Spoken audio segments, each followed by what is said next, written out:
Racing isn't easy, but experiencing it is. iRacing puts you in the driver's seat with the industry's leading sim racing game. Drive on laser scan replicas of the greatest racing circuits from around the world. Go head-to-head against other drivers chosen by skill-based matchmaking to ensure competitive racing at every level. Compete across all your favorite series. In officially licensed cars, engineered to deliver the most accurate driving experience possible.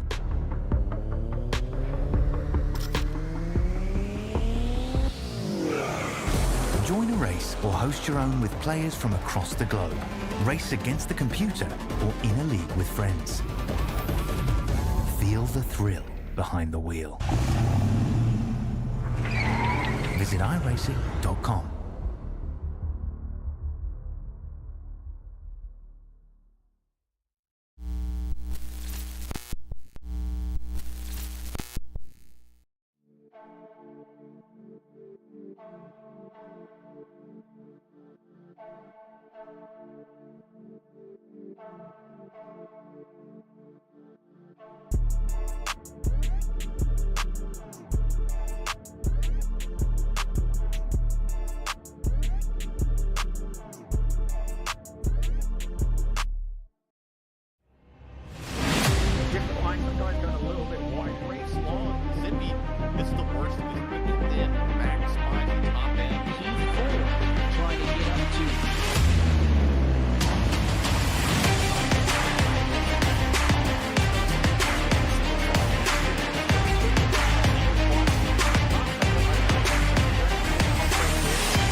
We're here today at the legendary Mosport, the hallowed ground where the sound of high-revving engines and thrill of wheel-to-wheel racing echo through the trees. This is the BiS F1600 Championship, where drivers come to prove themselves in one of the most competitive series on the service. The cars may be small, but the intensity is anything but. Get ready for a show that will have you on the edge of your seat as the drivers push themselves to the limit in pursuit of glory.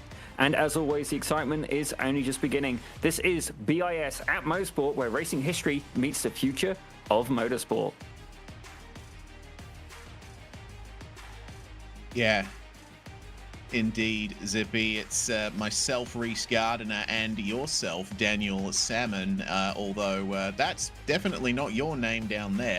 Oh my gosh, I've been upgraded. This is a great start to the year, isn't it? Honestly, the BiS F1600 Championship is back again for 2025. We're halfway through the season. We're reaching our last couple of rounds, and what a track this is that we're going to. You know, these low down, no downforce, slow open wheelers produce some great racing around here, don't they? Oh, absolutely, and certainly Mosport is it's an interesting track. I mean, it is the home of BiS as well, and certainly it's going to be a lot for these guys to think about. They're not just racing each other, they're not just racing the track. They're going to have to keep in mind the draft as well. But Reese, tell you what, this is definitely your area of expertise a lot more than mine. Why don't you tell us a little bit about Canadian Tire Motorsport Park?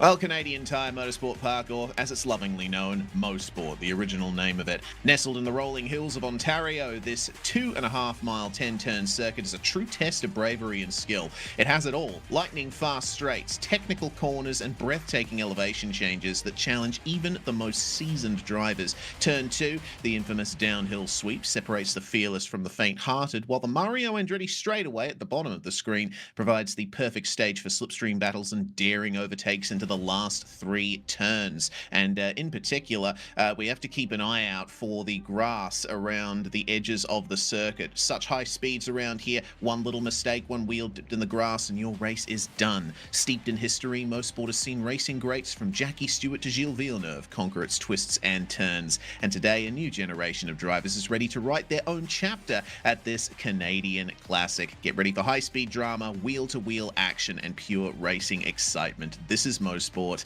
and this is where champions are made. Well, it's definitely going to be a absolute belter, but let's take a quick look at the schedule there, guys. So we're on to round 5 for Mosport, and after that we're going to be heading to some tracks definitely more in your backyard. Not to say that Australia is in your backyard, it's more sort of you're in that kind of turf there, Reese. But Phillip Island is going to be where we're going to be heading for round 6, with Bathurst going to be taking up round 7, and then on to one of my personal favourites, a Princess-approved track of Road Atlanta for the closing round of round 8. Yeah, great schedule for this season. We've gotten through the shorter tracks of the season, Brands Hatch and Summit Point at rounds 1 and 3. We had the street circuit at Belle Isle for the previous round back in December last year, but now we move to some very challenging circuits. I think Mosport and Phillip Island are very similar to each other. They're very high speed with a few heavy braking zones, and flow is very important around them. Bathurst is going to be all about survival, and Road Atlanta is just a fantastic racetrack. It's my favorite racetrack in the United States. I'm really looking forward to it. I will say it's probably my favorite racetrack on the planet. Just to, not I've got to make it a competition, but if I look at the tracks that we have in Australia, I mean, we've got Bathurst, Phillip Island, and stuff like that. I'm sorry, Reese, Road Atlanta wins, but my local track for me growing up was Cadwell Park, and it's fair to say I know I'm not going to win that battle. But tell you what, let's keep it moving on. Let's have a look maybe at some event details here, ladies and gentlemen. So qualifying is 15 minutes, and when we say open, by that we mean that the cars are all sharing the track at one time. So we've got that to start with. Race 1 is going to be 10 laps, with race 2 being another 10 laps, but with the top 5 inverted, ladies and gentlemen, with race 3 having an inverted top 10. That is actually new for this season, is race 2. The sprint races, so no pit stops, no fuel stops, no drive-through Tim Hortons, ladies and gentlemen, and it is a fixed setup with standing starts. There is a backup car available. Now, if the drivers feel the urge to make any particular incidents, they do have 12 points available, with 17 resulting in disqualification. Yes, indeed. This is certainly a great format that has worked incredibly well for the rest of the season. Speaking of the season, let's check out the points very quickly before qualifying wraps up. Matthew Murphy is leading the Drivers' Championship. Roger Sieber only 13 points behind, though. So, Zippy, things are looking very competitive there up the top. And it looks like, actually, quite the battle between the Britannia teammates, Tyler Scaralli and Michael Broomhead, for 10th place in the championship as well. We're only at the midpoint of the season, and it's still looking very competitive. Oh, I do indeed agree with you there. It looks like Richard Swindell's also leveled with the series founder there, Michael Broomhead. So it's going to be interesting. Actually, speaking of Richard Swindell's, it's going to be interesting to see whose face is on his car this week. Certainly, we've had a few go through, but what an absolute belter of a season so far. Let's take a look at the team championship as well. Reboot Racing, now I will put this out there. They are the pro team here. They are more of a guest entry as well. They're here, and they are absolutely cleaning up at this point. Lima Racing, the BiS regulars, they're doing very well in second. Britannia iSports not that far behind now. A little bit of quick zippy math says 13 points behind him, and that rounds out your top 3.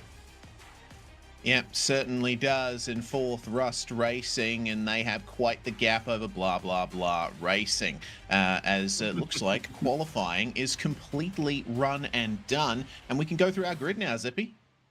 Oh, yes, sir. Garrett Mealing, he takes first place alongside Roger Sieber. So we're going to see how that battle works out. These guys, with the Only Dad's liveries there, as we have a look at third and fourth. We're going to have Tyler Scarelli, and then one of the more experienced, I say BIS drivers, but certainly not life experience just yet, is Assad Nakadambev. He's back. Good to see him returning in fourth place, as we see Mark McDonald. He's there in fifth with Cedric O'Hyan, who is a real-life Radical driver, by the way, and I love the look of this new Radical. It's gorgeous. We need to get pictures of that on the BIS Radical Canada Cup. He's there in sixth. As we have a look at seven, we've got Michael Broomhead and Alex McLean there in seventh and eighth. And then as we have a look at the fifth row of the grid, in ninth, we've got Matthew Murphy alongside Richard Swindell. Reese, take it away, sir. Yes, in 11th place we have Anaf Sharia, but let's see what he can do from there. John Benvalid starting alongside him in 12th. And 13th, Don Nelles, with Brady Clapham sharing the 7th row with him. Nicholas Colander is going to start in 15th place alongside Robert Covey. And Matthew Mileman and Tory Pushman will round out our top 18 cars. Only 3 more to go. Harland Goulbourne and Mike Beebe are going to start 19th and 20th. Last car on the grid, Corey Guedes. No time in practice, no time in qualifying, so I'm not sure if he's actually going to be taking to the grid. We'll have to wait and see on that one. And don't forget, 4th place starter Asad Nikadambev is going to be starting from the pits in the first 2 races. So that 4th spot is going to remain free here. Probably a bit of extra space for those behind him as the revs are already rising. Zippy, let's go. Oh, it's going to be an absolute belter here at Mosport, ladies and gentlemen. And there you go, green, green, green, green. And the race down to turn 1 begins. You can see that the Only Dads team are out there up front. Reboot Racing. Rust Racing. Reboot Racing. I got it right. And a nice clean start. Everything's looking very, very good so far. And actually, speaking of the weather, it looks like a very nice sunny track in this scenario. And you see there, they almost look like little tortoises from this angle, I've got to admit, as they make their way around turn 2. Yeah, it looks like a lovely clean start. The year has gotten off to a very good start indeed, except for one. I see a few cars off in the grass actually have lost it out of turn 2. Pushman, Goulbourne and Matthew Mileman as well. Mileman has lost his right rear wheel and he's had to escape back to the pits. So there's been some dramas at the very back of the field, unfortunately, as it looks like there's a move for 4th place. Mark McDonald getting up the inside of 2 cars at Moss, almost getting past Scarali. Well, they say if you buy one, you get one free, and that's certainly the technique he was going for. As we're going to switch the cameras around a little bit there, as you can see the shrubbery very potent at Mosport. And these guys, this is going to be the big part where these guys are going to be very, very conscious of that slipstream where they go down the Andretti straight. Now, please forgive me if I'm getting my track locations wrong here. It's definitely been a little while, first time back in the booth since the new year, but you can already see it as well. Cold tires, ladies and gentlemen, and these guys are going to have to keep that in mind as they bring that one to a close. Meanwhile, Michael Broomhead got past Tyler Scarali for 3rd place in the final couple of turns. I think he's just gotten into the rhythm, has our league administrator and reigning champion is, oh dear, Don Nelles in the wall at the final corner. That's definitely not the way you wanted to do it, but on the upside, he was able to creep that car into pits and probably get a penalty for an unsafe pit entrance, which is in some ways a little bit harsh, but that is administered there by iRacing. As we see Tyler Scarali, he's currently in 4th place. And actually, as I have a look through the grid, currently the hard chargers are Matthew Murphy. He's up 3 positions, as is Robert Covey as well. Good to see him back. Sorry, my apologies. Harlan Goulbourne up 3 places. Mike Beebe up 3 places as well. Indeed. Asad Nikadambev, who started from the pits, has already found his way up into 14th. He has to have a clean race here. He wants to try and make up places as once again, Mark McDonald trying up the inside at Moss, but it seems very difficult to actually get the move completed. The car on the outside seems to have the advantage on exit, and that's going to bring Matthew Murphy right into this. Look out for some big slipstreaming here down the Mario Andretti straightaway. Everyone's still very close together here, halfway around lap 2. McDonald right in the slipstream of Scarali, might be able to stick one up the inside here. No, he's not far up enough, but the room is there on the inside. He could go for it. Well, he's certainly trying to make it as he goes around the latter part, and you can see a little bit of a slide there from McDonald. He's trying everything he can. I mean, don't get me wrong, I'm surprised Scarali didn't actually shut the door a little bit more. As I say that, Scarali leaving the door a little bit open as he takes to the grass, taking a little bit of a scenic route, and that has opened the door as well. It looks like Matthew Murphy looking to make a move up on the inside. Scarali hung out to dry at this point, as we see Anaf Sharia sets the fastest lap of 1:27.1. Broomhead's just gotten to the lead. Where did that come from? Yeah, that is indeed surprising as you see a little bit of a slide there. I will say this, Reece, the slipstream effect in these cars is absolutely massive as we're looking at the backside of Broomhead, ladies and gentlemen. It is the lead car who is currently leading the pack, and I do wonder as well, are team tactics going to come into play with the draft being so prominent in these cars, and not just with these cars, with such a long straightaway, the Andretti straight, almost touching there. Are these guys going to be able to work together? As you see, Mark McDonald goes and sends it up the inside and gets another move done, moving his way up into 3rd position. Excellent move. Yeah, very good move from Mark. And remember, he's got form in these cars. He won one of the races at round 1 at Brands Hatch in wet, drying conditions. There's going to be a change back here for the lead as Meerling gets back past Broomhead. Broomhead actually took the move at the final corner on the last lap, but we missed it because so much was going on. And McDonald's going to follow him through into second. The Reboot Racing cars actually have quite a challenge on their hands here, it seems. Oh no, there's a spin! Spin behind them! Oh, the Reboot Racing cars have come together! Oh dear, that is not good news for Reboot Racing, but certainly good news for the rest of the grid. It looks like Matthew Murphy and Roger Sieber were the 2 cars involved. We'll get a replay of that in just a few short moments. You see Roger Sieber bringing it into the pits for the 183 machine. Well, that's good news for Broomhead. He's currently out in front, leading Mark McDonald by about half a second. That won't quite be enough to break the draft. Garrett Meerling, he's still hanging out there in third as we see both of these guys taken to the pits. 53 actually, under quite a little bit of heavy damage there. Let's take a quick look and see exactly what happened. So Garrett Meerling slowed up on the apex, and it looks like Roger Sieber had to jam on the brakes there, and unfortunately slid, and Matthew Murphy was collected. So looks like no fault of anyone in particular, just some poor circumstances bringing the teammates together. I don't know about collected. Mounted may have come into play on that occasion. It's fair to say these guys were very intimate, not just as teammates, but certainly as race cars in that scenario, as it looks like Cedric O'Hyan is there trying to make a move on Tyler Scarelli. These guys certainly raced together for quite a while now. They both do run the BiS Radical Canada Cup, ladies and gentlemen, which will be back next week as well. But there's another car coming into the mix, and I believe that's Brady Clapham trying to make a move as well. Man, it seems like loads of people are finding opportunities here as Scarelli is very aggressive around the left-hander. You can be more aggressive around the outside there and get the move done at the final corner, and taking great advantage is Brady Clapham, and he's going to try and go up the inside of turn 1 as well. Some great momentum that he carried forward, and momentum is so important in these cars. Oh, absolutely, Reese. And I do wonder as well, is there anything that Cedric O'Hyan can do to try and help his teammate John Bemberlin? He's at the backside of this track. You see, another area. He's taking the scenic route. He's currently mowing the grasses. Oh, well, that's a different line. Yeah, certainly is. I think he might have Alt F4'd it. I'm not entirely sure. No, maybe he's come back. I'm not sure, but. Yeah, unfortunately, Anaf Sharia, it looks like his race may be in... No, I'm still seeing him on the timing. Yeah. Something has happened with Robert Kobe. I just see that he may have had an incident and he has come into the pit. So there's definitely an incident there. We'll try and get a look at that very shortly. But right now, Mark McDonald is hot on the back. Here we go.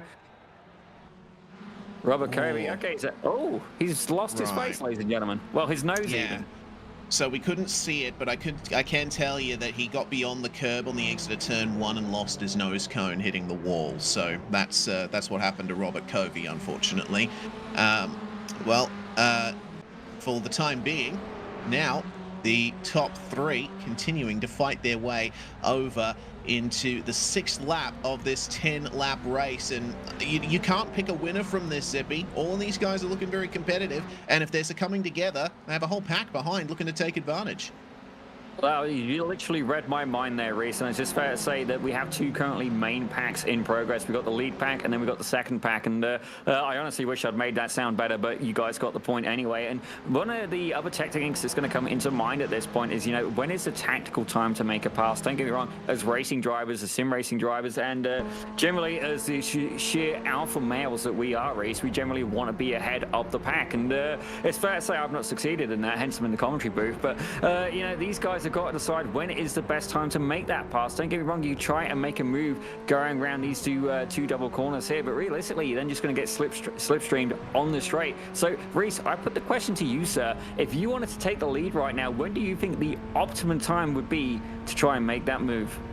I think coming into these upcoming corners on the last lap, because then there's not much of a chance for the other drivers to try and get back at you. Okay, there goes Mark McDonald to the lead, almost followed through by Garrett Meerling. Broomhead now in second place. and he's just sliding that thing through these corners. See, the thing is, yes, McDonald's gotten into the lead, but Broomhead and Mealing will be able to get back past him in short order. If you do it on the final lap, they don't have much of a chance to do that. Broomhead back to the lead in turn 1, but McDonald's going to try and challenge him around the outside.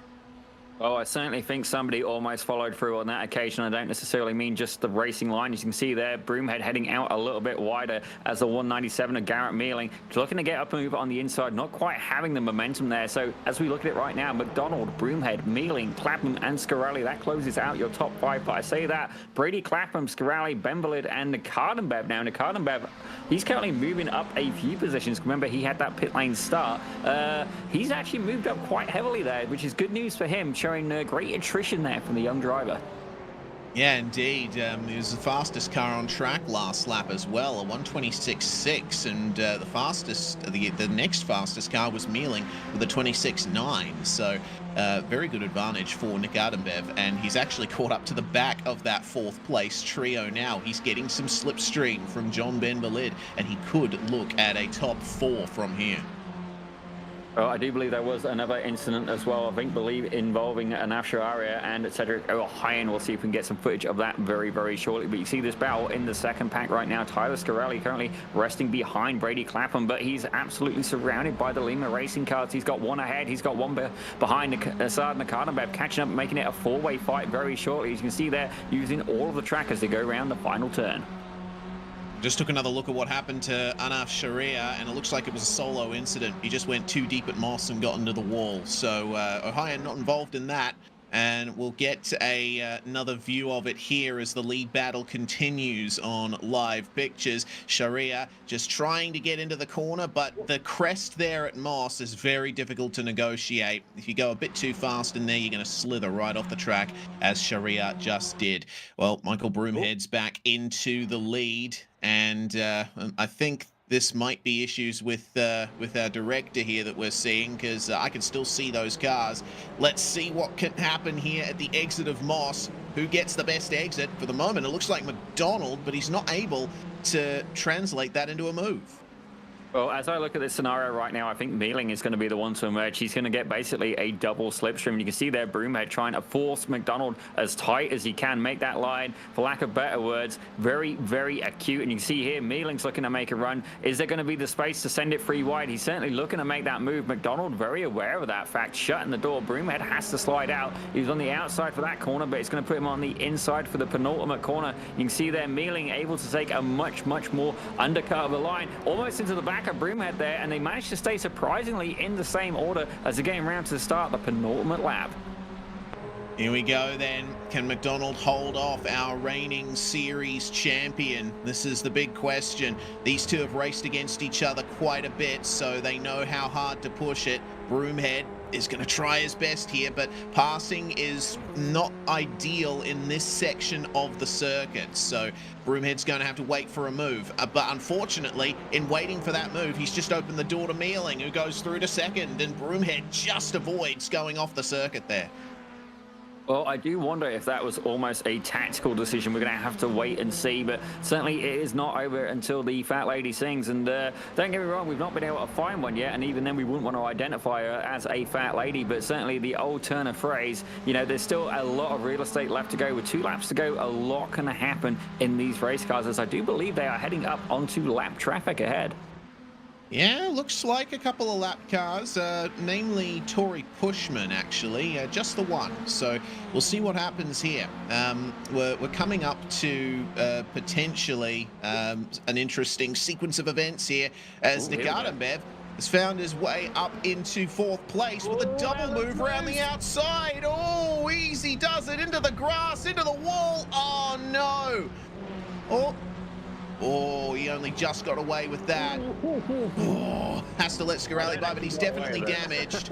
He's damaged. Oh, the great run from Assad Nicardenbev comes to an end as the final lap has begun, and Michael Broomhead and Garrett Mealing are fighting so hard over second that Mark McDonald is skipping away in the lead. Well, that is something you have to keep in mind as well. But Broomhead is certainly not going to be looking to surrender that second place as Garrett Mealing applying all of the pressure. And I've got to say, these drivers doing a fantastic job of spatial awareness. As I say that, that was almost a touch there. It must have been maybe a cigarette paper in the gap. But currently, the 197 of Garrett Mealing having the better of the number one car of Michael Broomhead. But for how long? It's going to be interesting to see what happens as they go down that back straight.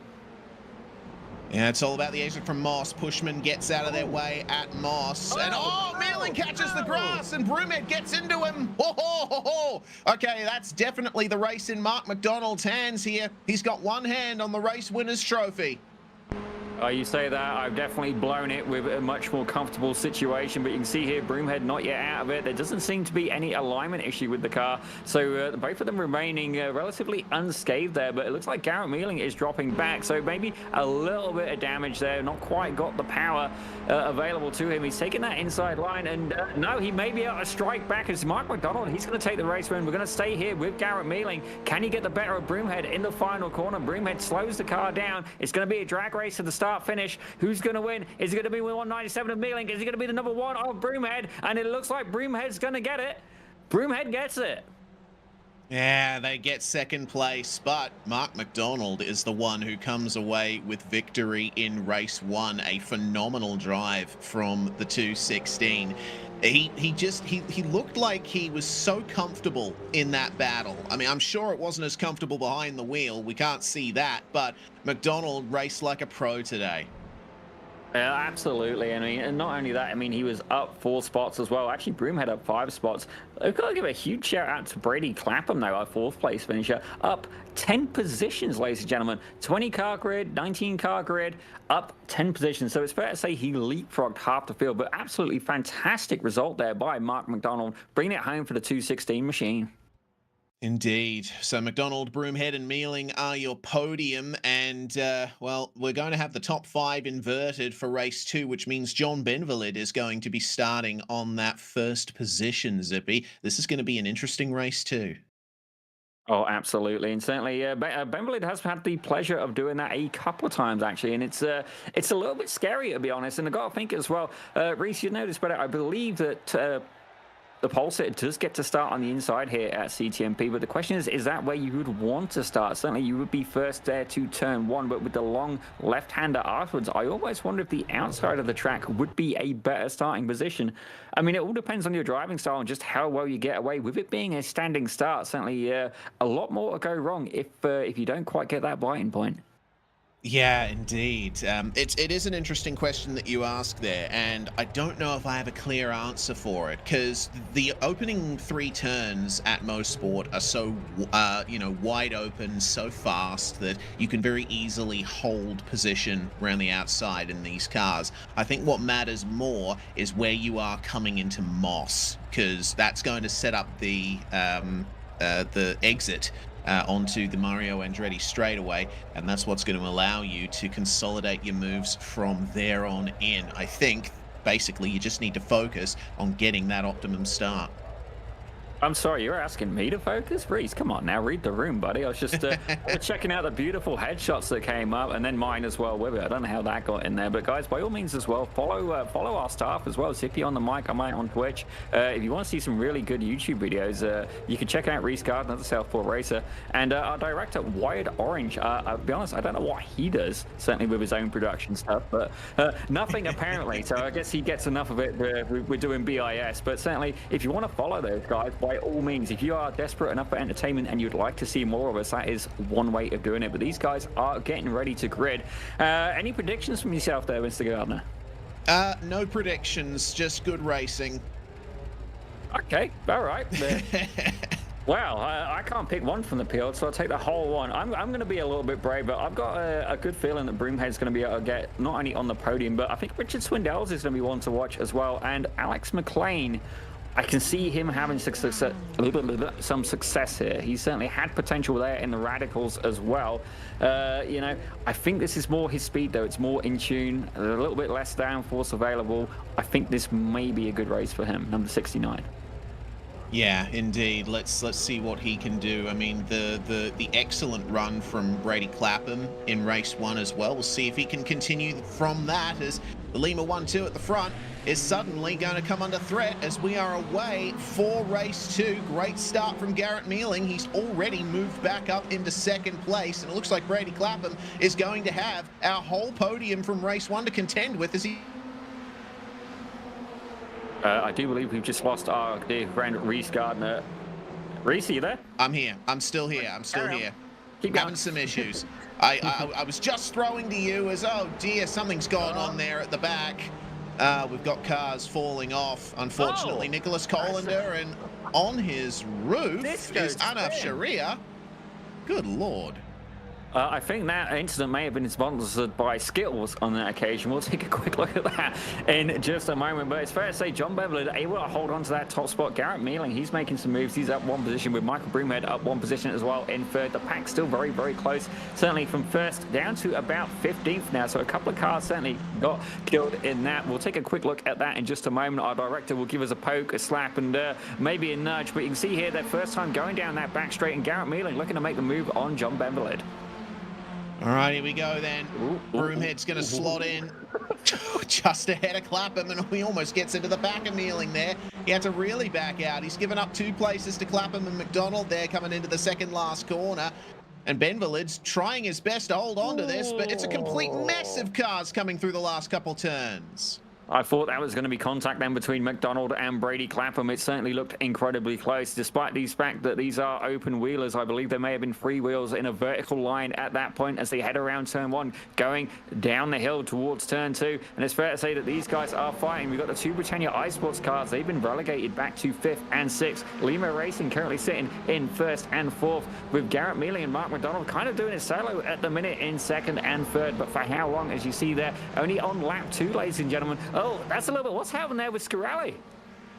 Oh, off the circuit, and that looks to be, yeah, nothing too bad. Just losing time, losing places as Clapham almost has a slide coming into Moss, getting up the inside of McDonald, back up into 3rd place. They're going to be trading spots for the rest of the race from here. It's almost like a very, very high-speed game of tic-tac-toe. And I do wonder as well, it looked like he caught quite a bit of curb going into Moss that time. By all means, correct me if I'm wrong. Maybe we'll do a onboard camera shot at some point. We'll see how these guys are taking it. Because one thing that is often underestimated a little bit here at Canadian Tire Motorsport Park is the sheer elevation change as well, which really does have an effect when you think about weight transfer, ladies and gentlemen. Certainly if you're running up a hill and put your nose forward. Oh, dear. Oh no, McDonald getting into the wall at the final couple of turns. Our race 1 winner looks to be out. See, spinning the wheels, but he can't get it going. Oh, one of the wheels is detached. It's 3 wide for the lead just about coming into turn 1 meanwhile. It's 2 by 2 now. Top 4. I mean, who's going to come away with this? Oh no, Mealing and Broomhead. Oh, there goes Michael Broomhead into the wall. Now, has he got too much damage there? We didn't see him hitting the wall, but it looks like that car is a bit sick. Well, we went from 3 wheels to 3 wide to three or more positions moved, ladies and gentlemen. And it looks like Broomhead is absolutely nursing that car. He will be able to get the fast repair, but certainly not the result he was looking for. But it looks like Mealing's been able to survive. He's been relegated back to 7th place. But this is great news here for Lima Racing. Brady Clapham's managed to take the lead away from John Benvalid. Well, you do have to wonder in this situation. So Murphy sat back about another 2 attempts. Can these guys work together and try away and pull away as a team? I'm going to say probably not. Murphy is just too close. Alex McLean, however, he's got to make sure he hangs on to the back of that pack, as the pack has indeed been separated, with Richard Swindell's about a 2.5 seconds behind him. Yeah, we barely talked about Alex McLean in race 1. He had a bit of an anonymous race, started 8th, finished 9th, but he suddenly found himself in contention for a podium, potentially a win here if he can catch the slipstream right. We seem to have lost Garrett Mealing from the top positions as well. That little tap from behind from Broomhead when he was recovering from his spin, that's resulted in some damage, and he's nursing that car home now as the lead is still on. In fact, 2nd place is definitely on. Murphy still trying to find his way past Benvalid. But the Lima 1-2 holds strong for now.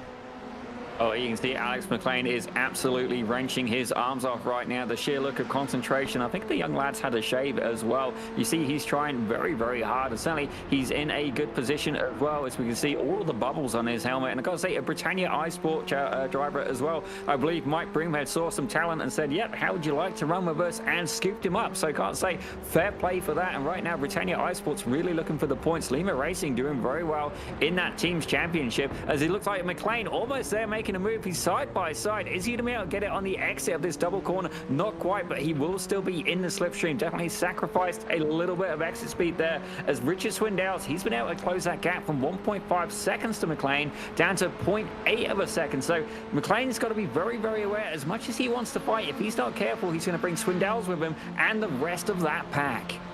Yeah, Swindell's is dragging Roger Sieber, Tyler Scarali, and Don Neles with him. So this is potentially going to turn into an 8-way battle for the lead of this race. Meanwhile, side by side for second, Matthew Murphy has gotten up the inside of Ben Valid at the final corner and takes the position. Runs a little bit into the grass, but you can preserve the momentum there. You definitely don't want to run into the grass out of turn 1, though. That's exactly what caused the incident between Mealing and Broomhead a couple of laps ago.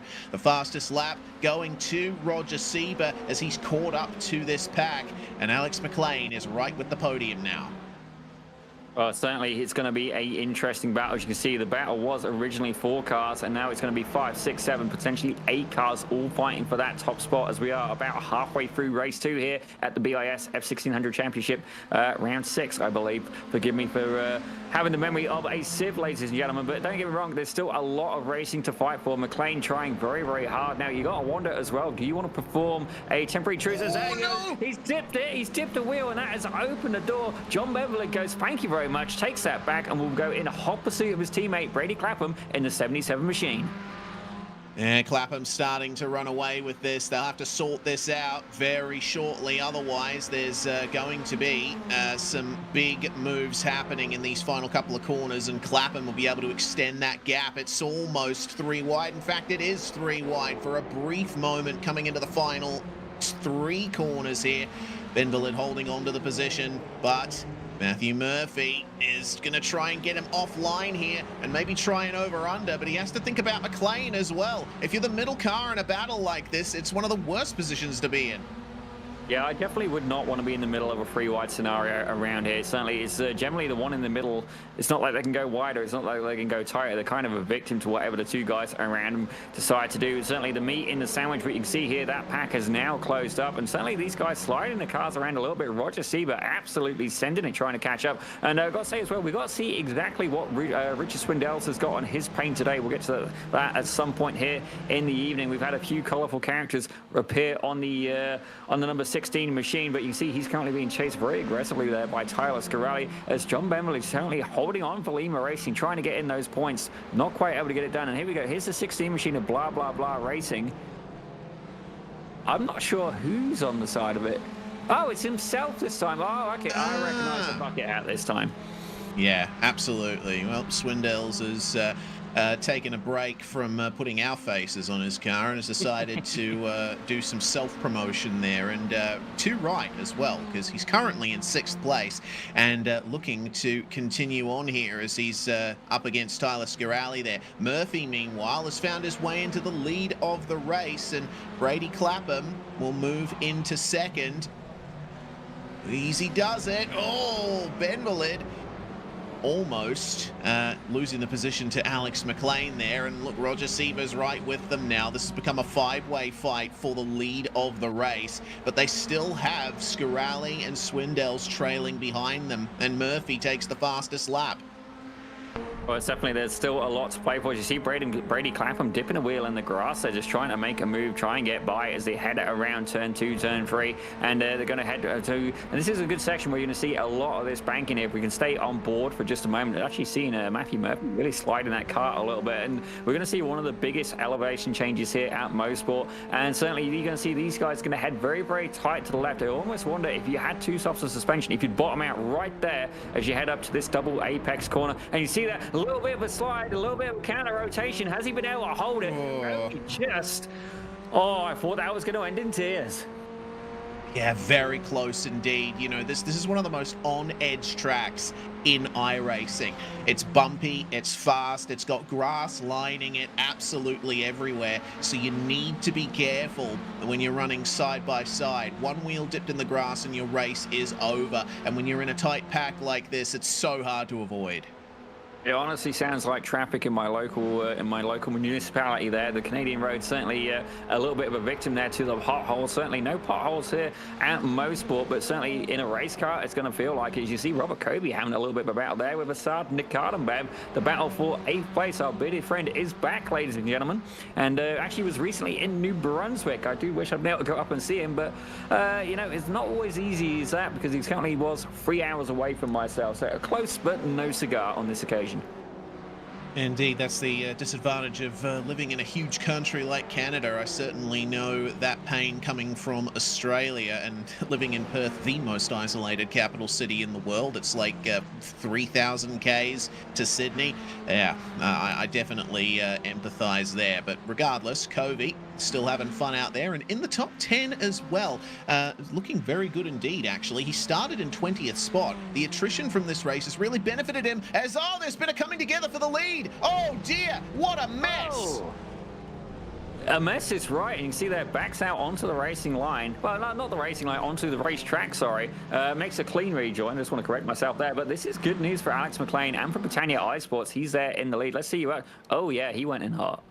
Yeah, got into the back of Matthew Murphy, and then everyone splayed out to try and avoid it. So then there were quite... Oh, dearie me. That was an interesting re-entry there.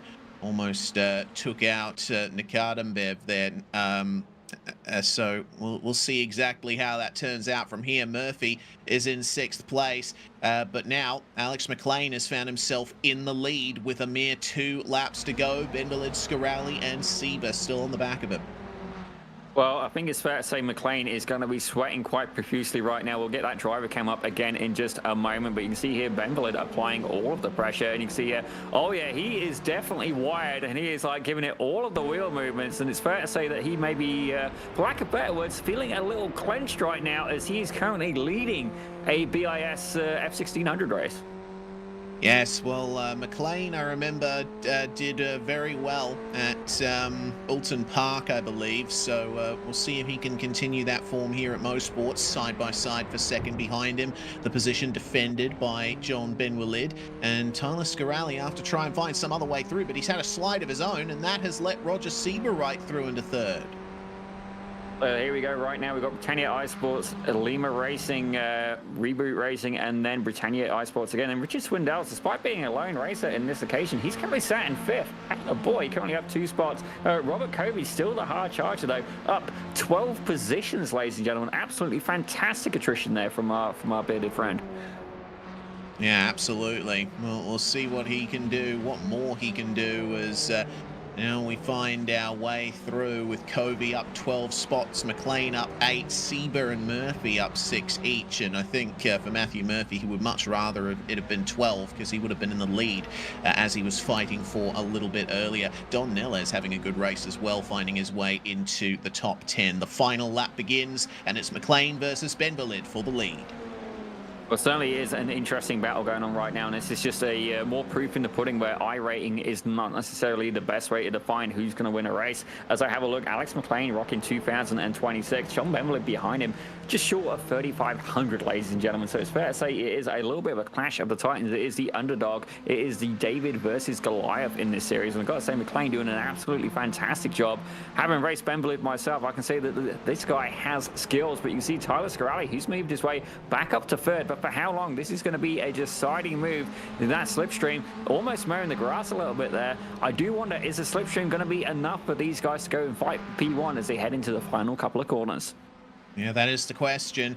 They are within slipstream range, but I don't know if they're going to actually catch up by the time they get to the braking zone. There is a break of the draft from Alex McLean, or an attempt to at least, but right on the back of him now is Benwillid. Gently does it, coming into the final corners. Ben Bolid has to commit here, and he's going to try and go for the inside. Oh, there's contact, and the top three come together. And like Bradbury at the Olympics, Roger Sieber is going to come through to win. That definitely was not what they had in mind, and that's really shook up the podium. So I think it's still shaking up right now. Here we go. I believe Roger Sieber's got the win with Tyler Scarelli in second and Richard Swindell's taking a third. That's got to be his first ever BIS podium. We'll take a quick look at that replay. I definitely think it was more of a racing incident, but we're gonna have a quick review of that. We'll do that while we have a couple of cars come in. Actually, I think we'll have a quick peek there. Yeah, these guys pretty much got it sorted out for the most part, but definitely, you know, not surprising. Let's see exactly what happened here. Yeah, so McLean tried to go for the inside there, but the Lima car was alongside. They banged wheels, and that ended up getting the Britannia car, the second Britannia car as well. Roger Sieber, meanwhile, just went straight through. He found the way through, parted the Red Sea, as it were. That was definitely one of those roll the dice moments, and certainly, I mean, at least don't get wrong, for Britannia iSports, they still got some points, but I've got to say, Richard Swindell's will be absolutely stoked with that. I'm pretty sure that's his first ever podium here at BIS, and it's fair to say he's been here a little while, not just on the planet, ladies and gentlemen, but here at the BIS leagues. But I do believe we are getting ready for a break now, so take a quick look at this break from one of our sponsors here. We're very grateful to have him. Ladies and gentlemen, I believe it's Falcon Autosport providing this one.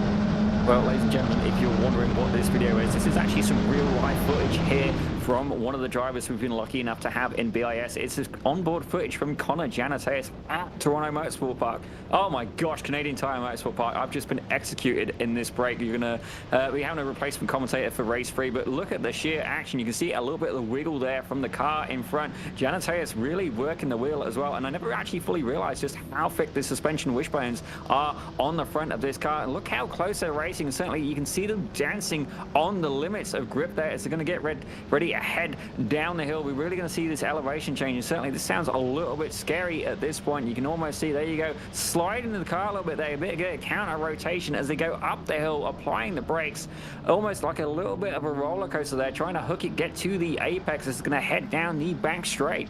Reese, you want to chime in, sir? Yeah, indeed, man. This is some excellent footage that Connor Janateus has provided us with, and it's awesome to see the real life enmeshment with BIS. Plenty of real world racing drivers competing in this league in both the series running at the moment. In fact, F1600s and Radicals, which are going to be coming back next week. Oh, that's a bit of a surprise. Car coming around the outside at the third last corner, and Janateus will let them through for the time being, but has plenty of opportunities to fight back. And it really goes to show, even in the real world, Mosport providing fantastic racing. Oh, absolutely. Honestly, the more I'm watching these cars, the more I can see these guys are just dancing on the limited grip. Look at the steering inputs we got here from Janateus. He's trying everything he can. You can see the back end of the car sliding around a little bit there. You're getting a little bit of rotation. So he's steering left. There you go. You see he just ducked it right a little bit to try and catch the slide, doing everything he can. I got to say, it's fair to say Connor Janateus knows what he's doing in one of these cars. It's a shame he's not here with us tonight, but he's not died or anything. He's just not managed to make it to the race. And if he did, certainly we would try and get his race car for BIS as a inheritance, but that's not to say we wish him any ill wishing either, as I can hear my director sniggering in the background. But certainly excellent footage there, and I love, the biggest thing I love about this video, look at that absolutely fantastic elevation change as well. Yeah, absolutely. There's some excellent jobs being done there through Moss Corner, and I think, you know, you really feel it when you're going over the hills in the sim. You can see it as well in the real world track. You know, iRacing obviously laser scans their tracks, and the laser scan of Mosport is a bit aged, of course. It doesn't have the tarmac runoffs that the circuit currently has, but the elevation and the bumps are still very much the same. So yeah, big props to iRacing for their accurate reproductions of real world racetracks. Well, I'm just going to add in, I've got to say, I'm a big fan of the sim, but that is a different coloured car we've seen just gone and sneak by Janatea. So it's fair to say there's got to be at least a free car battle going on right now. Janatea is currently the second one in that battle and doing very well, I might add. And we're going to see if this guy ahead can pull it away. Certainly, you can see trying everything they can using all of the tracks. Certainly, Conor Janatea's excellent racing lines are going to give him that. And even if they wasn't, I'll be honest, I wouldn't say anything at this point. We're very thankful to have them on board with us here at BiS. But certainly you can see another car further up ahead as well. But the big thing, like I said, these elevation changes are huge, and you can see a little bit of the slipstream there. Look how much tarmac he's managed to gain there. As a big shot of flame out the car in front. Absolutely beautiful rotisserie style as they head onto the back straight. Yeah, indeed. This is just magnificent, seeing this view. And the trees are so thick, aren't they? Really love seeing the fact that, you know, this is in the countryside just outside Toronto, but it's so heavily wooded. You get so much shade from those trees depending on the time of day, and the slipstream is so effective in the real world as well. Absolutely read my mind. But again, huge thank you for that video being submitted. We're always going to be keen to show that kind of footage, certainly, especially as well when nobody's getting hurt and it's just good, clean racing. So thank you very much, Conor Janateas, as well. I don't know if we knew that we was going to put that in, but surprise, buddy, we did. Lovely stuff indeed. And well, we're about to get into the grid for race 3. For the time being, the Falcon Motorsports ad read, Zippy. Take it away. You're going to have to give me a second. I got to find it there. All right. If you've got found it, you I go found for it. If you like BiS, you'll love Falcon Autosport track days. Running out of Grand Bend Motorplex in Grand Bend, Ontario. These track days help get people just like you on the racetrack, make new friends, and can teach everything from good car control all the way up to helping you get into racing a car in real life. BiS racers will get a discount of 10% off Falcon Autosport track days. Email Drew from Falcon Autosport, a pretty self-explanatory email address, drew@falconautosport.com. Or you can text 226-750-7916. That's 226-750-7916. Huge thanks to Falcon Autosport for their support of BiS. And with that, Zippy, I think we can go through the grid here for race 3. We've got a bit of an extended grid time to wait things off, but Alex McLean is going to start on pole position here. Oh, yeah, that is absolutely right. And Don Nails, he's managed to sneak his way up to second place. Good job there. As we have a look at the second row, it's going to be Brady Clapham and Nazard Nakardambev. I'm not sure if he's going to be there on the grid or from a pit lane start, so bear with us on that. As we head a little bit further back, Robert Covey, our bearded friend indeed, he's there in 5th with Matthew Murphy in 6th. Not the ending that he was looking for in race 2. John Benvalid takes 7th with Richard Swindell's very first podium. Congratulations. He's there in 8th with Tyler Scarelli in 9th and Roger Sieber in 10th. Starting in 11th, we have Garrett Mealing alongside Michael Broomhead, two very competitive drivers who didn't have a good race too. They'll be looking to fight their way up here. Tori Pushman managed to grab 13th in race 2, and she's certainly going to hope that that number brings her a bit of luck, with Matthew Mileman starting alongside her. Mark McDonald starting in 15th place, the winner of race 1. He did not have the race 2 that he wanted, ending it in the wall. Starting alongside Mike Beebe, with Cedric O'Hyan and Nicholas Colander on the 9th row of the grid. Harlan Goulbourne and Anaf Sharia are going to start 19th and 20th. And that's going to round out all of our starters here for the final race of the night here, Zippy. Man, it's been great racing. There's been plenty of drama, of course, but that's just the BiS F1600s. Oh, absolutely. It's been an absolutely fantastic race. And certainly, again, with this being the home of BiS, not just Pit Road Productions, but Mosport as well, it's certainly been a very, very hot track as we're looking forward to these guys getting on the grid. And the last race, I do believe, was a little bit longer as well. Refresh my memory. I felt sure it was a little bit longer, but certainly they had the invert top 10 for the final. So certainly a few people maybe a little bit out of position here on this occasion, and maybe a little bit of recovery, a little bit of redemption, perhaps, with that invert grid. Yeah, indeed. That inverted top 10, man, it's going to be very tough, isn't it?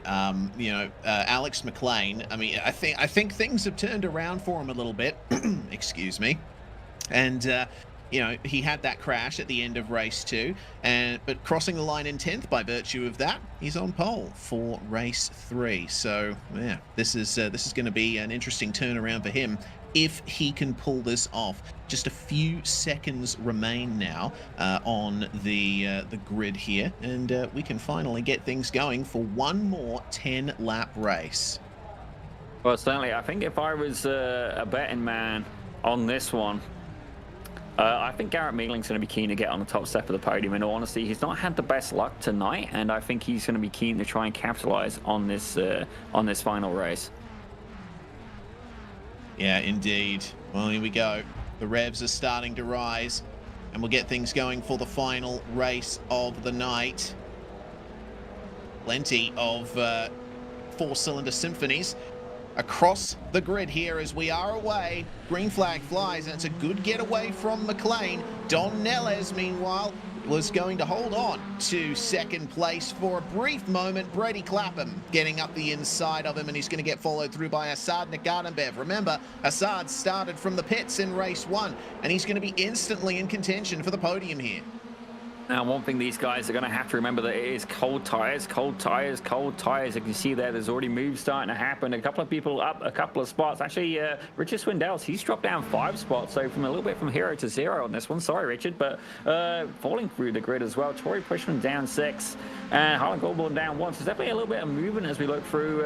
As I say that, Mark McDonald up 3 spots. Sorry, 3 spots? Yeah, he's up 3 spots as well as they're going around for the first time. Don Nell's already, having a little bit of a challenge there, being really given some competition. But as we have a look at the front pack, Alex McLean still managing to hold on. The Carbon Bev right behind with Brady Clapham, Matthew Murphy, and Don Nels there in tow.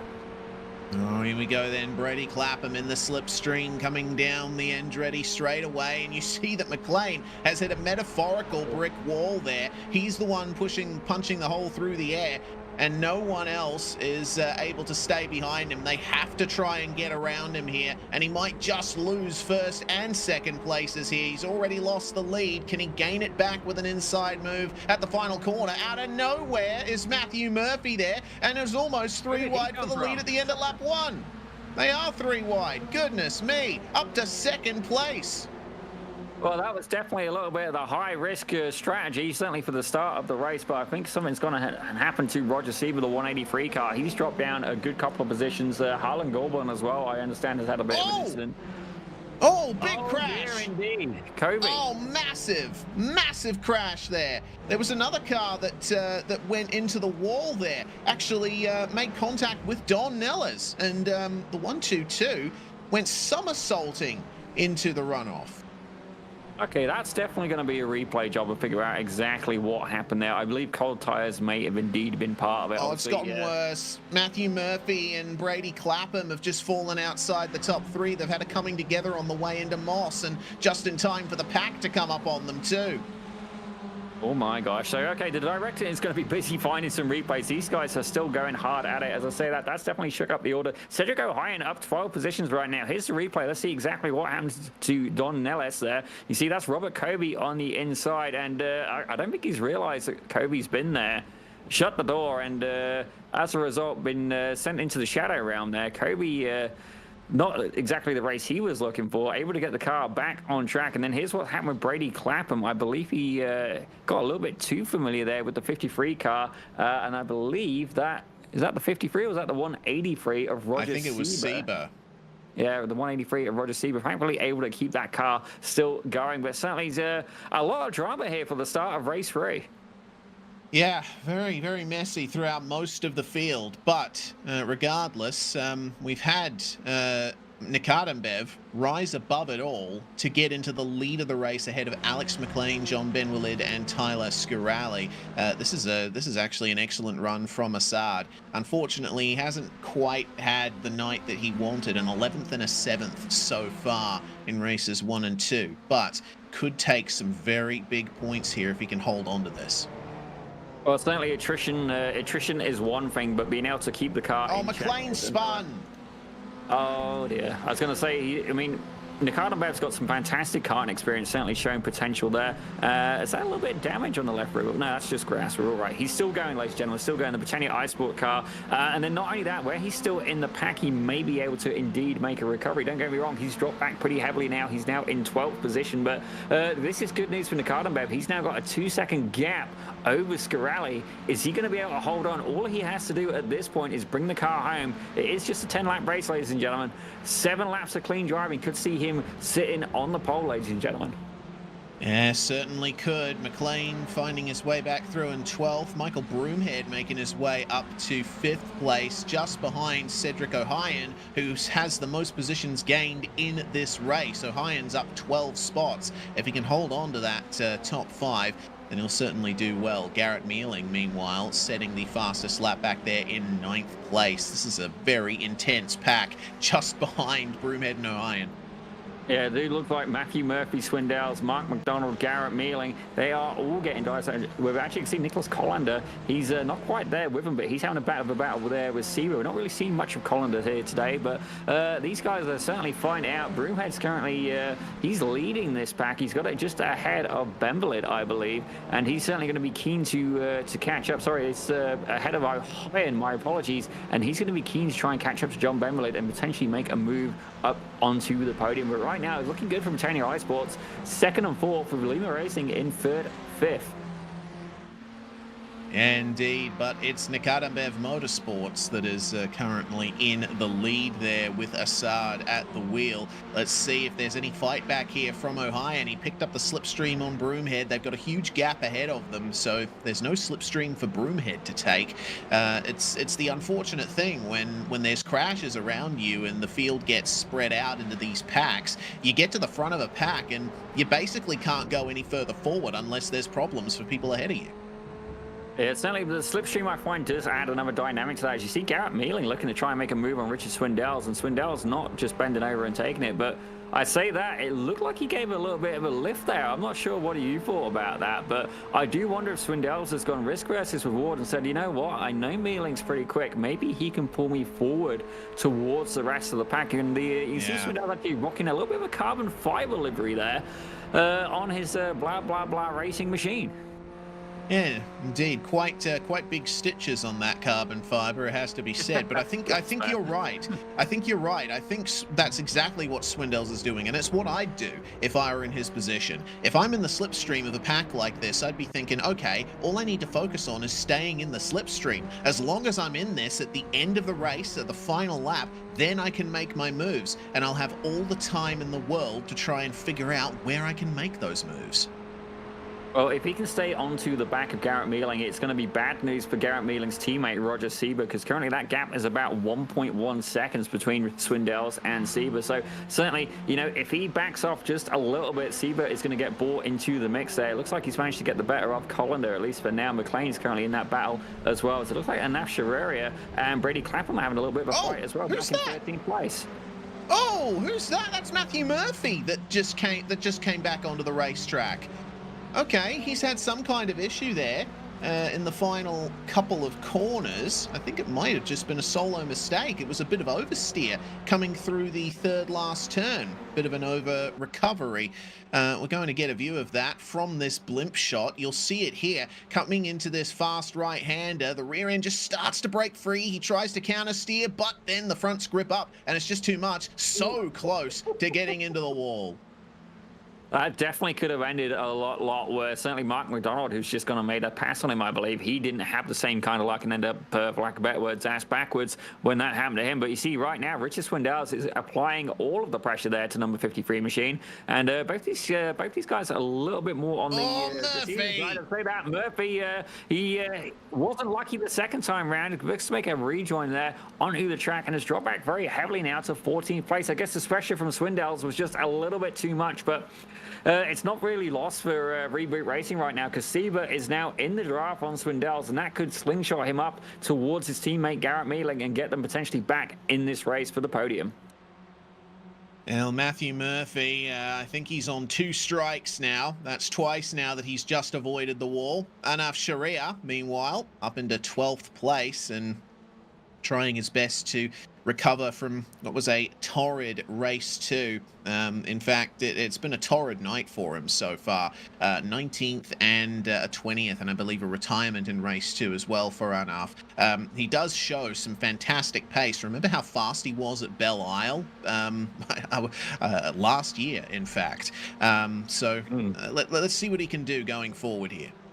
I was just thinking about that. The guy does seem to have incredible pace for the Sim Racing Nation team, but maybe consistency is a little bit of a haphazard issue for him. But right now, he's got a very good, very talented sparring partner of the 77 of Brady Clapham. These guys, in terms of I rating, about 500 between them, 500-600 between them. But certainly, when the draft gets involved, that I rating gap becomes less and less influential. So it looks like there's somebody else trying to catch up to him, and I believe that might be Matthew Murphy.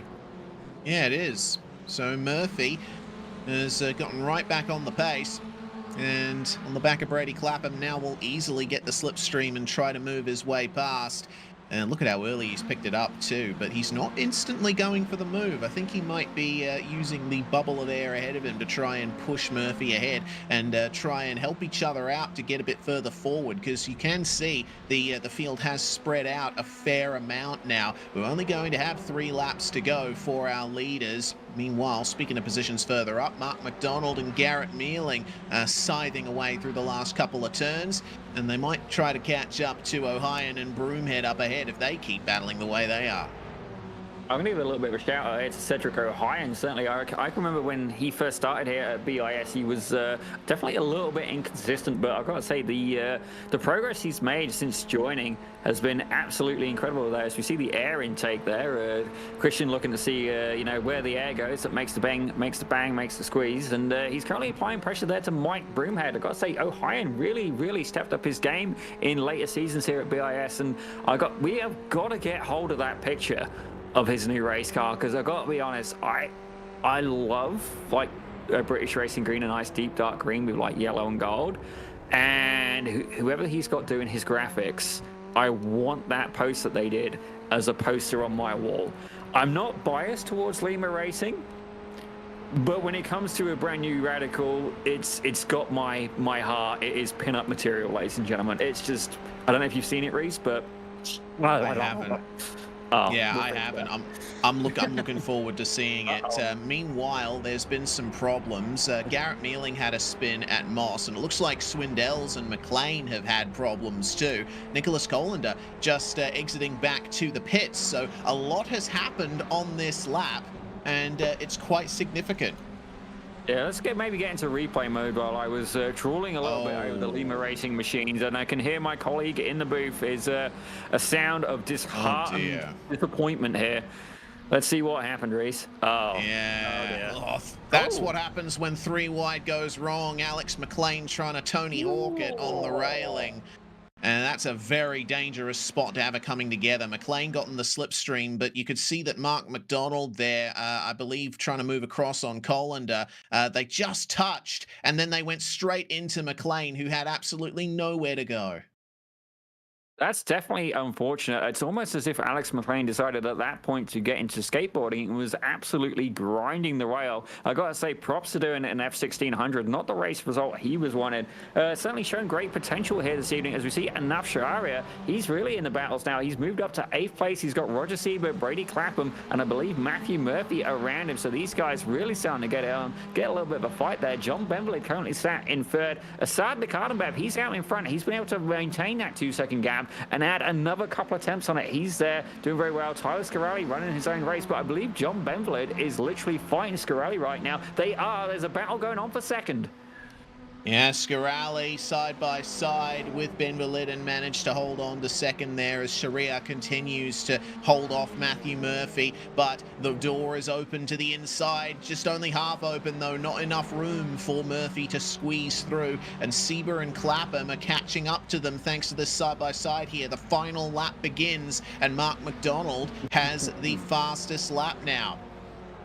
Well, you can see these guys, they were almost touching and just hoping they can keep it clean for the end of the race. You see one of the Lima Racing cars taking a little bit of a wide line there, and I thought that was going to be it. Definitely, it looked like the car moved very heavily as it came back onto a asphalt surface there. But right now, Anuf Shaharia right behind Matthew Murphy, and I do apologize if I'm completely butchering your name, ladies and gentlemen. If you're a vegetarian, no! Bye-bye.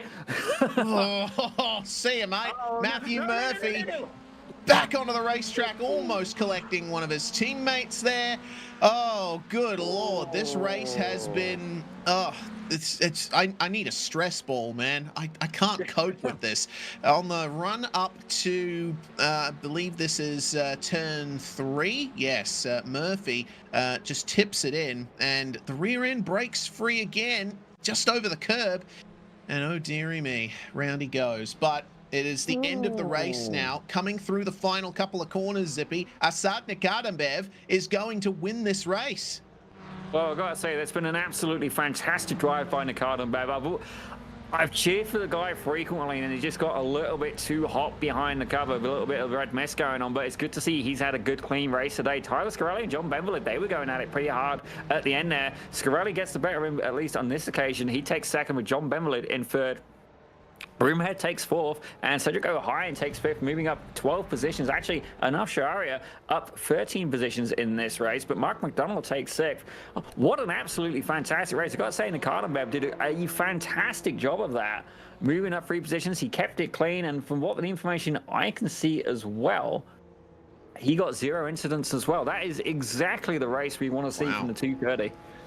Yeah, very impressive from Asad Nikadambev. That means that we had 3 different drivers winning all 3 races tonight. It was McDonald in race 1, it was Sieber in race 2, and Nikadambev here in race 3. But looks like the most consistent results here, actually maybe Tyler Scarelli with a 6th place in race 1 and 2 second places in races 2 and 3. I'm not going to say for sure, but he might be our round winner.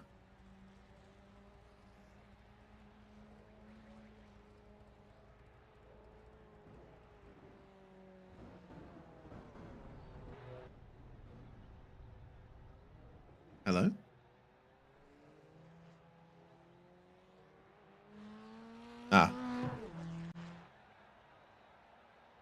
Well, that's going to round things off here and get ourselves on our way through to our final results of the night. But yeah, in the end, that is the result from race 3. 3 seconds the gap for Asad Nikadambev. Tyler Scarelli and John Benvalid rounding out our podium, with Michael Broomhead and Cedric O'Hine rounding out our top 5. McDonald coming home in 6th place in race 3. This was a hard fight back up from 15th, so good on him for that. Sharia getting 7th place, an excellent turnaround from his first couple of results. Sieber and Meerling, man, they're going to want to debrief on that one. Not the results that Reboot Racing was looking for in the 3rd race here, with Richard Swindells rounding out our top 10. As we have a look at 11th place now, Robert Covey, certainly he had a little bit of a detour there with Don Nels. He's there in 11th with Brady Clapham in 12th. Matthew Murphy, definitely not the race he was looking for in race 3. He takes 13th, with Matthew Mailman making his way up to 14th, with Alex McLean in 15th. Mike Beebe in 16th. Harlan Goldburn takes 17th. Nicholas Colander in 18th. Not quite sure what happened. Oh yeah, Colander, he got in that freeway tussle there. Tory Pushman takes 19th, with Don Nels in 20th. Wow, Yeah, what an evening. Yeah, that's rounding out our field here, and man, what a night that was. Really looking forward to having a chat with a few of our drivers here, and I reckon it's potentially Tyler Scaralli that we should talk to first here, Zippy, because as I said, a sixth, a second, and a second. I reckon that's enough to get enough points to win the round here. Oh, you go right ahead, Reese. By all means, sir. Keep. Oh no. Well, here we go then. The number 15 of Tyler Scaralli is in with us now. And man, it was very tough out there, wasn't it, Tyler? The racing was very intense, the slipstream defining a lot of the action here, but a lot of attrition to contend with as well. It was intense. It was super fun tonight, though. It's definitely my best round in the F1600 of this league so far. And we're just happy to finish this race on all four wheels. Yeah, not all drivers had that honor. I mean, honestly, it was just a case of the race was never over until the final lap. You were contending with the slipstream all race long, and it was all about sort of timing your moves as well. As your good friend Broomhead would say, it's all a chess game, and boy is he right. Especially here, it's just making sure you can keep a good gap to the guy in front and just trying to work together with anyone behind you and just trying to, be in a good position on, the last two laps. Yeah, indeed. An awful lot of fantastic racing to go on here. But yeah, with a sixth and a pair of second places, it looks like you may very well be our round winner here. Mosport is a very similar track to the next one on the schedule, Phillip Island. How do you think you're going to go there? Phillip Island's a really fun track. You're right. It's like Mosport's big brother. We'll see. It's week by week, but I'm feeling pretty confident in the car right now. So hopefully we can do well next week, and I can keep chipping away at the top guys in the championship. Excellent stuff, Tyler. Is there anyone you want to give a shout out to before we let you go? Big shout out to my team, Britannia iSports. Mike Broomhead sets up a great thing for us all this week and then next week in Radical. So big shout out to him, and big shout out to my buddy Harlan. Made it out to his first league race this season. It was awesome seeing him back out there. Awesome stuff. Well, Tyler Scaralli, big congratulations on your results tonight. Hopefully catch you next time. Thanks, guys. Hopefully. Tyler Scaralli there, and we move one number up in the car numbers, Zippy, because you want to have a chat to a man who got his first podium tonight. Well, I definitely did want to have a chat to Richard Swindells. I didn't plan on doing it just yet, but that's completely fine. I gotta say, Richard, certainly the most cheeky paints on the grid. Obviously, you ran with my face. You ran, I believe, with the guy from Duck Dynasty, and I think you may have run with. Did you run with Reese's paint? Oh my gosh, Reese's face at one point, but obviously none of these brought you good luck, as you appeared to put your own face on your side of the car and managed to get your first podium here at BiS. So tell us, what was your strategy for doing so? Tell us a little bit how it's gone for you. Well, my strategy was putting Zippy on the side of my car didn't work. And then I put Cy, which didn't really work. And Reese actually helped me out a little bit. I had my best finishes with Reese on the car. But lo and behold, I guess the best looking person on my car is me. Well, ladies and gentlemen, we're going to be interested to see who he puts on there next. Maybe a picture of Richard with holding the world's smallest trophy. And I got to say, it's been fantastic. And don't get me wrong, in the final race, it didn't quite go to plan for you. But, I don't just want to focus on the guys who, get the regular podiums and stuff like that. Richard here has been with us at BiS, I think, pretty much since the start, I believe. I know I used to race against you in the Radicals, and I believe I often emerged victorious in that, but we're not going to get into that right now. But Richard, tell us a little bit about how you feel, it's gone so far for you here in the F1600 Championship, and what you think about what's coming next, certainly with the, I think it's Phillip Island we're heading to next. So far, I'm really happy. It's been a great group of guys, very competitive. I put a little more time in this season, so my results are better. So all in all, good stuff. And as for Phillip Island, I love that track, but I've never been in the 1600 in it, so we shall see how it goes. Well, we're looking forward to it, and hopefully we can find another reason to get you here in the interview booth. And if you didn't know, ladies and gentlemen, Richard Swindells is actually going to be commentating here on Pit Road Productions very, very shortly. We've got a show he's going to be involved in as well. That's actually going to be another sim to reality experience, so we're going to keep an eye out for that. It's going to be on Fridays for events. But Richard, before we let you go, is there anybody you'd like to thank? I'd just like to thank all the guys at BIS who put this show on, and well, I guess I got to thank you guys in the booth at Pit Road Productions, because right after this, I'm going to watch what happened. Oh, fair play. It's going to be a fun evening for you there, sir. If you can manage to stay awake, certainly, I'm sure your after race ritual is definitely not something I can mention on stream. But ladies and gentlemen, managed to get a podium for the first time here in BIS. It's Richard Swindell's and number 16 machine. Thanks, Ibby. Well, Reese, I understand you've been able to catch up with Mark McDonald. I have indeed. Mark joins us, and well, it's another win on the books for you in race 1, Mark. The rest of the night was a little bit more difficult than that. Hey guys, yeah, the first race was super hard too, so I'm pretty happy just to get out of there alive. The first race was awesome. I was just saying to Broomhead that incredible battle throughout the entire thing. I think there was a back marker at the very end that kind of gave me a little bit of a gap down literally the last straight, but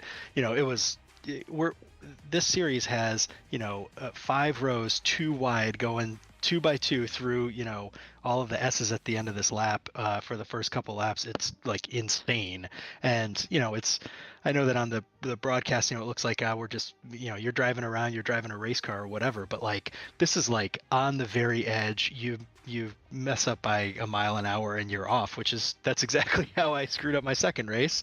I was just a little bit too fast, and the back started coming around. I was like, well, I'm done here. So not so happy in the second race, and the third race, kind of had to try for a comeback and had some issues, but overall my pace was really good. I ran my fastest lap at the very end of that race, trying to catch up to Cedric and Mike, but no dice. I needed everyone to start battling 3 laps earlier for me to have any kind of chance. So awesome racing, super blast, but not 100% the evening that I would have wanted, but still happy with 1 win. Yeah, as you should be. It was a very good win in race 1. I mentioned that you drove like a pro in that race, and I stand by that. It was some great, clean battling. Well, we've got 3 rounds remaining in the championship, and you'll obviously be monitoring your championship position going into the next 2 rounds in Australia, and then Road Atlanta to finish off the season. Do you have any sort of predictions or projections as to where you want to end up, or are you just taking it race by race? I think you really have to go race by race, and not even like race weekend, but literally race by race, because so much can happen where, especially those tracks, but this track too, it's so draft dependent. You get somebody goes sideways, somebody, checks up a little bit, and you get a gap of a second or second and a half, and you just lose the draft. And then, if people want to battle, then you're just going to go back and back and back. So, it's such a tight series with everyone, especially across the top 10, but the entire field's covered by a second and a half. So with the draft in place, it's just super tight. So I think everyone's got to just take race by race, make good decisions, go for a not to be too Alain Prost about it, but go for a second instead of trying for a first and crashing out. That's kind of how I think you gotta take it home. Don't tell the Senna family that I ever said that. Of course, there's no danger of that from us. I'm a racing driver. Every gap. Every single one. Well, Mark McDonald, thanks for joining us. Is there anyone you want to shout out before we let you go? Shout out to actually to Mike and the rest of the team putting on everything, to you guys doing the broadcast. It was just super fun, great racing, great to be back. Happy 2025 to everyone, and thanks to my wife and my kids for letting me come down 10 minutes early before bed, before their bedtime, and them taking care of everything. Cheers, guys. Brilliant stuff. Mark McDonald there, and we're going to have our final regular driver interview of the night here. Zippy, you've caught up with our race 3 winner, Asad Nikadambev. Well, Asad, it is great to see you back here in the booth. Great to see you back here on track as well. And I've got to say, the pit lane start, we know that that's there. We're not going to go into that too much. But from what I could see, it looks like you really delivered today. Certainly for race 3, 0 incident points. You got the lead. You held on to it. I'm damn proud of you for doing that. But tell us a little bit about how you've been doing here in the BiS F1600 Championship, and certainly what your technique was for this evening here at Mosport. It was, so hello everyone. Hello Hi. Daniel, it's been a while. It's been a little So while, yeah. yeah. Yeah, and I mean today was just like getting back in the car and just like getting used to it again, like seeing old friends and like just having fun mostly today. So because also I'm joining in like mid-season, so in the championship I'm not really in the championship. I'm at all. I'm not in the championship fight at all. So this is just to have some fun and race against some great people. So yeah, I mean today I was just I was doing some practices over this week and today again went into the practice, had some good laps, and into the race it was great. And from then on it was just history. Well, don't get me wrong, Assad, if you keep up performances like that, I'm going to be looking forward to talking to you a lot more in the booth. But I may admit, I was talking you up a little bit to Reese about you having some skill in a go-kart. Why don't you tell us about that very, very quickly and fill in my colleague here who's just been given a little bit of a shock. So take it away, Assad. Tell us a little bit about your real-life racing experience so far. Sure. So I started go-karting in 2022. I've been racing since. I raced in the Northwest here, in the Padholder Super Cup, and I've been racing mostly regionals. I've started doing some nationals, especially this year. I've been doing I did Super Nats 27. So just slowly climbing up the rankings of karting, trying to get good results, and mostly just training and learning. And I'm actually, I got my first car not long ago, so now I'm going to be driving in a car, practicing and racing hopefully next year. So yeah, just steps up. Well, that's Reese. If you got a question, Reese, go right ahead, sir. Step on in. I don't have a question. I wasn't aware that you were so young, Assad. So hearing your voice just sent me. You got a lot of skill, and I reckon you're going to go places with that kind of pace. Yeah, thank you. Well, ladies and gentlemen, that is Awesome. Assad Nakhanov. He is our race winner for race 3, and certainly, maybe in a couple of years' time, I'm not going to specify how many, but maybe we'll see him representing, Canada in Formula One. Certainly, if we look at the history of Canadian Formula One drivers, I have a lot more confidence in this gentleman here than I do of what we've seen so far. But again, Assad, congratulations. Before we let you go, though, is there anybody you'd like to thank? I'd like to firstly thank my dad, my family, everyone who's let me have this opportunity, especially Michael Broomhead for this league. It's so amazing racing with everybody here, and it's a lot of fun. But yeah, thank you everyone for this great race today too. Yeah. Well, I can't argue with that. Ladies and gentlemen, Assad Nakhanov, future Formula One driver, world champion. You saw it here first, ladies and gentlemen. Certainly, I'd be over the moon to see that happen, because then I can name drop. But ladies and gentlemen, we'll leave him to it. Assad Nakhanov, go and celebrate there, as we are going to bring in, for the closing, your favorite BiS administrator. I'm one of them, so it's not me. It's Mr. Mike Broomhead. Well, hi. Yeah, hi. How's it going, man? Well, you were hanging out in the interview waiting room, Mike. I figured you had something to say. We can't really bring you in fully on racing merit today. I mean, don't get me wrong, you did have some success, but tell us a little bit about what we got to look forward to here at BiS, and maybe thank a little bit more of the sponsors we've had the pleasure of dealing with so far. Yeah, honestly, without the sponsors, it wouldn't be possible. Falcon Motorsport over there, he's doing a great job in putting together track days and getting people from, just driving around on the road, getting there. They actually go in their own car to learn how to go around a track, which is fantastic. Do your racing on a track is the best way to do it. Falcon can definitely help you do that. But yeah, I mean, I did okay today. I had a second place. I had a little bit of an incident. I was collected in one, I guess, in race 2. And the pace was insane in race 3, so I couldn't really catch up. But in terms of BiS coming up, obviously we got both leagues up and running again. We've got Radicals at VIR next week. That's going to be a fantastic track with so many cars on track. It's going to be insane up the S's there. But we've got 3 races to go in this one and 4 races to go in Radical. But also we have a wonderful opportunity coming up with Radical Academy as well. We'll have more information about that in broadcast coming up. But we're definitely working on a few things through the summer. There'll be leagues, there'll be opportunities, there'll be more chances to jump into a real race car as well, like we're doing with F1600 and Radical. But you guys do a wonderful job. It's nothing without the sponsors. It's nothing without you guys. It's nothing without the races and everybody watching. Hey, Mimi, how's it going? Hey, girls. Hey, everybody. Thanks for watching. Oh. Well, ladies and gentlemen, Mike Broomhead, your league admin, and certainly a crucial part here at BIS. Certainly, I mean, he is the man behind BIS, and certainly a good part at Pit Road Productions as well. And I feel pretty honored that I can call this guy a friend. He may not share that same experience, but honestly, I feel I could share that with all the people in the production booth. You know, that. I'm not going down that route, but anyway, what an absolutely fantastic evening of entertainment. I guess, Reese, any closing thoughts before we start to wrap this one up? Bring on Phillip Island, honestly. I love the fact that the series is coming to Australia, my home turf, and what a place to start it off. We go to Phillip Island and then Bathurst for the next couple of rounds of this series. I'm incredibly excited.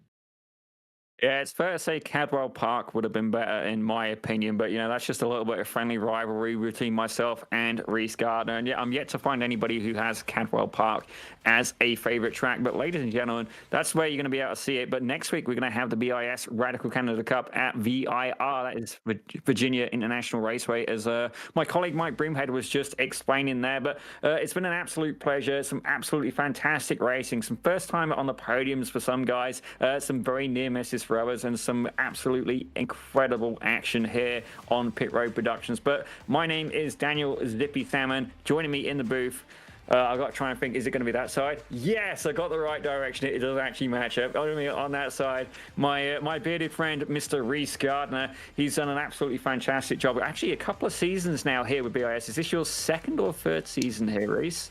I believe second, maybe third, if you count the fact that I'm doing two series at the same time. First joined you guys for the IndyCar series in 2024. Yeah. No, well, he's been here so long, ladies and gentlemen. I mean, he's obviously an older gentleman as well. I mean, he must be here. Yeah, he's part of exactly what I'm saying. Our director, he's just a baby at 25. I've apparently lost this battle. I'm 34. Reese is. I'm going to leave that one up. Turning 31. You wouldn't believe it, would you, ladies and gentlemen? Our director, certainly. We're going to have a new one next week because he says that they put cockpits in retirement homes at this point. So, ladies and gentlemen, if you'd like to be a director here at BIS, by all means, reach out. Stippy on the mic on Twitch. Give us a shout out there. I'll be happy to get back to you.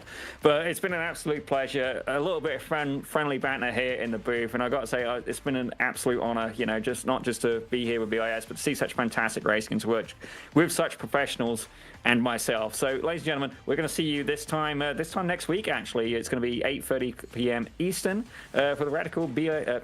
Oh my gosh. Reese, do the honors. Radical Cup Canada. Yes, thank you very much. All right, guys. Thank you very much. We'll see you next week. Thank you.